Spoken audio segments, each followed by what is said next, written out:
तब एक female काकुसी Tanjiro को देखकर ब्लश कर रही थी, बट ऐसा क्यों? एंड तुम्हें ये भी पता होगा कि डीमंस ह्यूमंस को खाते हैं, पर क्या तुमने कभी ये सोचा है कि ह्यूमंस चाहे तो वो भी डीमंस को खा सकते हैं? तुमने कभी ना कभी ये तो सोचा ही होगा कि आखिर क्यों इनोस्के हमेशा अपने ब्लेड को पत्थर से तोड़ फोड़ देता है।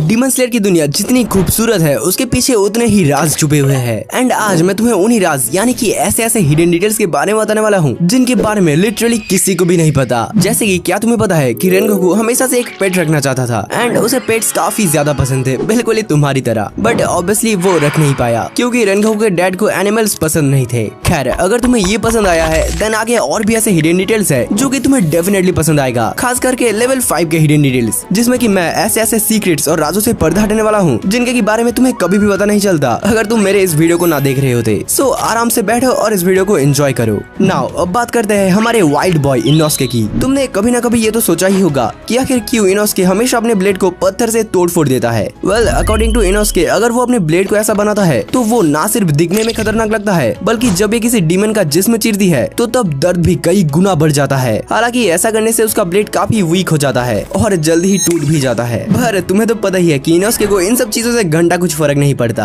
लेकिन हाँ, जहाँ इनोस्के अपनी तलवार को खुद अजीब बनाता है तो वहीं डीमन स्लेयर क्रॉप के अंदर कुछ ऐसे भी हासिराज है जिनकी तलवार ऑलरेडी ही अजीब बनी हुई होती है, जिनमें से सबसे पहले है मित्सुरी का स्वॉर्ड जो कि एक रिबिन जैसा है एंड मेरे हिसाब से ये स्वॉर्ड मित्सुरी की फ्लेक्सिबिलिटी के साथ काफी मैच होता है। नेक्स्ट है शिनोबु का स्वॉर्ड। अब इसे तुम आधा स्वॉर्ड भी कह सकते हो, लेकिन इसमें खास बात यह है कि इसके पूरे स्वॉर्ड में पॉइजन दौड़ रहा होता है जिससे कि वो किसी भी डीमन को इजीली मार सकती है। लेकिन जो ओबेनाई का स्वॉर्ड है वो एक स्नेक जैसा है जो कि अगेन उसके ब्रीथिंग स्टाइल एंड पर्सनैलिटी के हिसाब से काफी मैच होता है। बट वही जो टेंगेन का स्वॉर्ड है वो उसके हाइट के साथ मैच होता है क्योंकि लिटरली उसके स्वॉर्ड का साइज लगभग तांजीरो के साइज जितना है। हालांकि जो वेपन गियो में यूज करता है वो कोई स्वॉर्ड नहीं है बल्कि एक एक्स है। वेल, आई नो तुम्हें ये सारी चीजें ऑलरेडी पता होगा एंड तुम्हें ये भी पता होगा कि डीमंस ह्यूमंस को खाते हैं, पर क्या तुमने कभी ये सोचा है कि ह्यूमंस चाहे तो वो भी डीमंस को खा सकते हैं? अब ऐसा नहीं है कि कोई आम इंसान डीमंस के फ्लैश को खा सकता है क्योंकि ऐसा अगर कोई नॉर्मल ह्यूमन करने की कोशिश करेगा तो उसका जबड़ा ही टूट जाएगा और उसके ऑर्गन्स अंदर से पूरी तरीके से डैमेज हो जाएंगे। लेकिन यहीं पर आता है गेनिया शिनाजुगावा जिसके पास स्पेशल इम्यून सिस्टम है और ऐसा जबड़ा जिससे कि वो इजीली डीमन के मांस को चबा सकता है एंड साथ ही में ऐसा करने से गेनिया को उस डीमन की पावर्स मिल जाती है।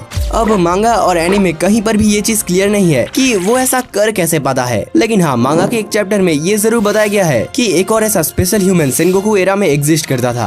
अब जहाँ गेनिया अपने खास शरीर की वजह से लड़ाई में टिका रहता है, वहीं हमारा अगला कैरेक्टर अपनी किस्मत और अपने नाम के भरोसे एक अलग ही जंग लड़ रहा है। तुम्हें तो पता ही है कि जेनेत्सु हमेशा से एक वाइफ चाहता है एंड शायद इसका रीजन उसके नाम से रिलेटेड है क्योंकि जो जेनेत्सु का सरनेम है अगात्सुमा जिसका एक लिटरल मतलब निकल के आता है माई वाइफ, शायद यही वजह है कि वो शुरू से ही एक लाइफ पार्टनर की तलाश में है। खैर, जो भी हो, अब बढ़ते हैं हमारे लेवल 2 की ओर जिसमें कि लेवल 1 से ज्यादा बढ़िया हिडन डिटेल्स होंगे। जैसे कि तुम्हें ये बड़ा पत्थर तो याद ही होगा जिसे तांजीरो ने साबिटो समझकर काट दिया था। एक्चुअली ये पत्थर रियल लाइफ में एग्जिस्ट करता है। जापान में इसे सेइसोसेकी यानी कि द किलिंग स्टोन भी कहा जाता है एंड जापानीज फोकलोर के मुताबिक जो भी इस पत्थर को छूता है वो मारा जाता है एंड कहा जाता है कि जब ये पत्थर टूटा था तब इसमें से एक 9 टेल फॉक्स बाहर निकला था। अब ये सच है या फिर झूठ ये तो मुझे नहीं पता, बट ये जरूर पता है कि ये जगह अब एक पॉपुलर टूरिस्ट प्लेस बन चुका है एंड सिर्फ ये पत्थर ही नहीं है जो कि रियल लाइफ से इंस्पायर है। क्या होगा अगर मैं तुम्हें कहूँ कि हमारा मेन ट्रायो और टेंगेन उज़ोई ने मिलकर रियल वर्ल्ड जैसा ही म्यूजिक बैंड बनाकर रखा है, जहाँ पर एक एक्स्ट्रा मांगा चैप्टर में ये रिवील हुआ है कि तांजीरो, इनोस्के, जेनेत्सु और टेंगेन ने मिलकर एक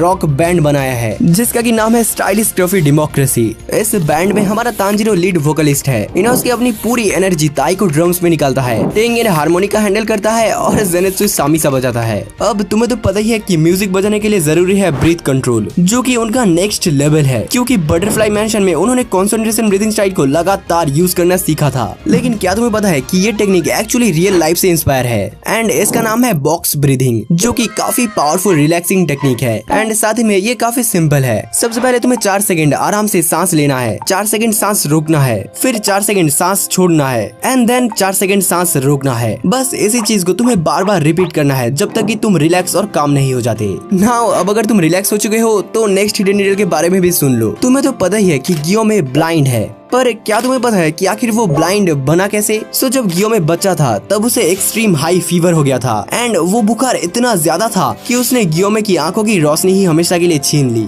लेकिन फिर भी अंधे होने के बावजूद भी वो सभी हासिराज में सबसे ज्यादा स्ट्रॉन्ग है। तो सोचो अगर वो देख पाता तो क्या ही तबाही मचाता। एंड गियोमे ने ना सिर्फ अपनी अंधेरी दुनिया से लड़ना सीखा बल्कि उसने दो ऐसी बहनों को भी सहारा दिया था जिनका सब कुछ खत्म हो गया था, शिनोबु और कानाए, जिनके पेरेंट्स को बेसिकली एक डीमन ने मार दिया था। लेकिन क्या तुम्हें पता है कि उनके पेरेंट्स मरने से पहले कंपाउंडिंग मेडिसिन का काम करते थे, जिसकी वजह से शिनोबु बचपन से ही केमिकल्स और पॉइजन में इतनी ज्यादा एक्सपर्ट है।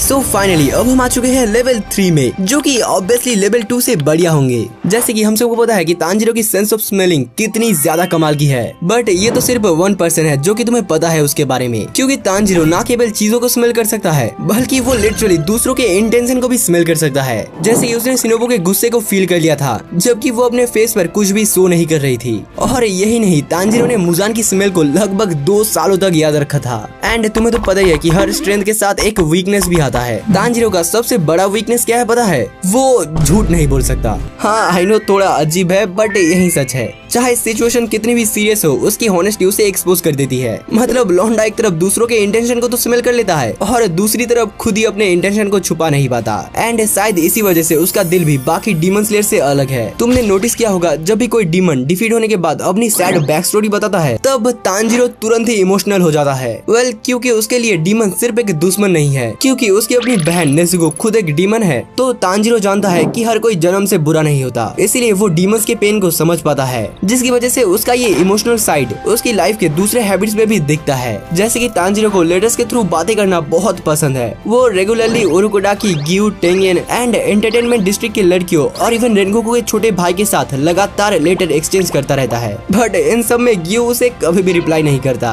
लेकिन फिर भी तांजीरो उसे लिखना बंद नहीं करता, क्योंकि उसके लिए फ्रेंड्स ज्यादा इम्पोर्टेंट है। खैर इम्पोर्टेंट से एक और इम्पोर्टेंट सवाल याद आया। क्या तुमने कभी ये सोचा है कि आखिर तांजीरो खुद कैसा स्मेल करता होगा? वेल इसी का आंसर हमें उसका कासुगाई क्रो देता है। उसके अकॉर्डिंग तांजीरो की स्मेल कुछ ऐसी है, थोड़ा सा जला हुआ चीजों जैसा, थोड़ा सा लेमन फ्रूट जैसा एंड थोड़ा सा पाइन के पेड़ जैसा। सो बेसिकली उसकी स्मेल उसकी पूरी लाइफ को रिफ्लेक्ट करती है। एक तरफ उसका डीमन स्लेयर का hard work and dangerous journey, वहीं दूसरी तरफ एक प्योर एंड काइंड नेचर दिखाता है। सो फाइनली अब लेवल 5 में बढ़ने से पहले बात कर लेते हैं लेवल 4 की, जिसमें की और भी कमाल के हिडन डिटेल्स होंगे। जिसमें से सबसे पहले है मुजान किबुत्सुजी। तुम्हें तो पता ही है कि मुजान एक डीमन किंग है, पर क्या तुम्हें ये पता है कि आखिर उसका ये कॉन्सेप्ट आया कहाँ से? मुजान का कैरेक्टर एक्चुअली जापानीज फोकलोर के योकाई से इंस्पायर है। अब ये योकाई क्या है? पुरानी कहानियों के मुताबिक योकाई वो अजीब और ताकतवर स्पिरिट होते हैं जो इंसानी दुनिया और शैतानी दुनिया के बीच रहती है। खैर तुमने योकाई वॉच तो देखा ही होगा, जिसमें एक लड़का वॉच की मदद से स्पिरिट को कंट्रोल करता है, बिल्कुल ही मुजान की तरह। हालांकि मुजान अपने दिमाग से कंट्रोल करता है, लेकिन सिर्फ मुजान ही नहीं है जो कि माइथोलॉजी से जुड़ा है। एक और ऐसा डीमन है जिसका इंस्पिरेशन रियल वर्ल्ड के जापानीज गॉड से लिया गया है। तुम्हें ये ड्रम डीमन तो याद ही होगा जिसका नाम है क्योगाई एंड इसकी एबिलिटी नाकिमे से मिलती जुलती है। खैर क्योगाई का पूरा डिजाइन और इसका शरीर पे लगे हुए drums actually Japanese thunder god Raijin से इंस्पायर है। इन्हें हमेशा ड्रम्स के एक घेरे के साथ दिखाया जाता है जिसे बजाकर ये बिजली पैदा करते हैं। एंड तुमने इनका रेफरेंस डोरेमोन या फिर शिनचैन के किसी भी एपिसोड में देखा ही होगा।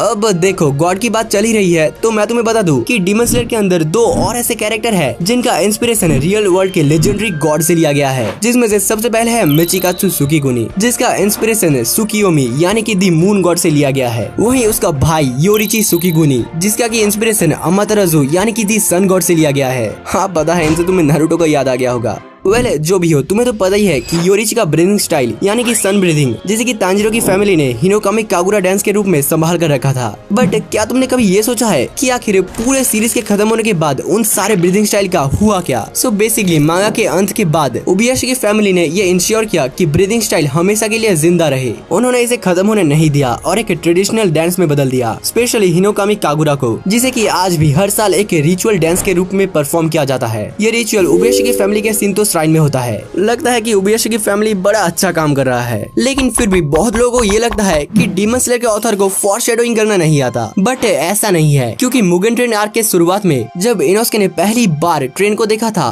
तो वो उसे एक डीमन समझ रहा था। सबने उस वक्त इसे एक मजाक समझा था, पर एक्चुअली ये एक बहुत ही बड़ा हिंट था, क्योंकि आगे चलकर हमें पता चलता है कि एनमो ने सच में अपनी बॉडी को पूरी ट्रेन के साथ मर्ज कर रखा था। एंड नाउ इसी के साथ हम आ चुके हैं लेवल 5 में। एंड हाँ मैं तुम्हें पहले ही क्लियर कर दूं कि इस लेवल में बात सिर्फ कहानी की नहीं होगी, बल्कि उन गलतियों और कंट्रोवर्सी की होगी जो पर्दे के पीछे दब गए थे। बाकी हाँ, अगर तुम्हें वीडियो पसंद आ रहा है तो लाइक करके चैनल को सब्सक्राइब करना मत भूलना। सो सबसे पहले एक बड़ी गलती जो फैंस कभी नहीं भूल पाए। सीन ऐसा था 2016 में जब डीमन स्लेयर अपने पॉपुलैरिटी के पीक लेवल पर था। उस वक्त सबसे बड़ी मिस्ट्री थी इनोस्के का फेस। फैंस पागल हो रहे थे ये जानने के लिए कि आखिर उस मास्क के पीछे है क्या, लेकिन एक छोटी सी गलती ने सारा मजा खराब कर दिया। वॉल्यूम के एंड में एक मिनी कॉमिक ऐड किया गया और एडिटर की मिस्टेक की वजह से इनोस्के का फेस ऑफिशियल रिवील से पहले ही दिखा दिया गया, जिससे कि फैंस इतना ज्यादा नाराज हुए कि ऑथर को खुद आकर ऑफिशियली माफी मांगनी पड़ी। I revealed Inosuke's face in the Jump Giga 4 comic before it got revealed in the actual magazine. It was a terrible mistake, but I was squeezed for time and I got careless. I'm doing the very best I can. And अगर एक छोटी सी गलती इतना बड़ा impact डाल सकती है तो सोचो जब इंटरनेशनली चेंज किया जाए तब क्या होगा। 2019 में एनिमे एडेप्टेशन के टाइम में एक साइलेंट बट कंट्रोवर्शियल डिसीजन लिया गया। बेसिकली हर मांगा में नरेशन होता था जहाँ नरेटर हमें एक्स्ट्रा इंपॉर्टेंट इन्फो देते थे, बट एनिमे टीम यूफोटेबल को ये ऑकवर्ड लगा, इसलिए उन्होंने नरेटर को ही हटा दिया और इसी चक्कर में काफी इंपॉर्टेंट डिटेल मिस हो गए। जैसे कि पहला, डीमंस जो भी देखते या सुनते थे वो डायरेक्टली मुजान तक पहुँच जाता था। इवन मुजान अपने डीमंस का लोकेशन तक ट्रैक कर सकता था और यही नहीं, वो अपनी मेमोरीज तक को ट्रांसफर कर सकता था, जो कि शायद तुम लोगों को इस सीन से ऑलरेडी पता चल चुका होगा। खैर ये तो फिर भी कुछ मिस्टेक्स थे जिनके बारे में मैंने तुम्हें बताया है, लेकिन अभी भी कुछ ऐसे सवाल है जिनका आंसर हमें ना ही एनिमे और ना ही मांगा के अंदर दिया गया है। जैसे कि हम सबको पता है कि स्वर्ड्समिथ विलेज कितना ज्यादा हिडन है। आई मीन इतना ज्यादा, जब तांजीरो को वहाँ ले जाया जा रहा था तब काकुशीज हर बार चेंज हो रहे थे, इवन उनके क्रोज भी उनके साथ चेंज हो रहे थे। मतलब भाई लोकेशन को एक्सट्रीम लेवल पर हाइड किया गया था। तो आखिर इन दोनों डीमंस को कैसे पता चला कि आखिर स्वर्ड्समिथ विलेज है कहाँ पर? ऑब्वियसली तुम्हारा आंसर होगा नाकिमे। और यहीं पर एक और सवाल आता है, नाकिमे ने उबयाशी की फैमिली का लोकेशन प्लस डीमन स्लेयर और हाशिरास को ट्रैक कर लिया था, बट आखिर वो नेजुको को क्यों नहीं ट्रैक कर पाया? हाँ, नेजुको को बहुत तगड़े लेवल पर हाइड किया गया था, बट स्वर्ड्समिथ विलेज भी तो उतना ही ज्यादा हाइड था एंड यहीं पर ये मिस्ट्री ही रह गया। लेकिन यही नहीं, एक और ऐसा छोटा सा स्क्रीन है जो कि फैंस को हर बार कंफ्यूज कर देता है। तुम्हें ये सीन तो याद ही होगा जहाँ पर जब तांजीरो एंड मित्सुरी हॉलवे में चल रहे थे तब एक फीमेल काकुशी तांजीरो को देखकर ब्लश कर रही थी, बट ऐसा क्यों? सो कुछ लोगों का मानना यह है कि जब वो काकुशी तांजीरो को विलेज में ला रही थी तब तांजीरो ने एक्सीडेंटली उसके चेस्ट को टच कर दिया था। एंड ये सीन मुझे ना ही एनिमे में कहीं मिला और ना ही मांगा में, मतलब ये एक फैन थ्योरी भी हो सकती है। बाकी अगर तुम्हें इससे रिलेटेड कुछ भी पता हो तो कमेंट में जरूर बताना। एंड अगर तुम्हें और भी ऐसे डीमन स्लेयर के हिडन डिटेल के बारे में जानना है तो तुम राइट वाली वीडियो को देख सकते हो, लेकिन अगर तुम्हें जेजेके में इंटरेस्ट है तो तुम लेफ्ट वाली वीडियो को देख सकते हो। मैं तुमसे सीधा वहीं मिलूंगा, तब तक के लिए बाय बाय।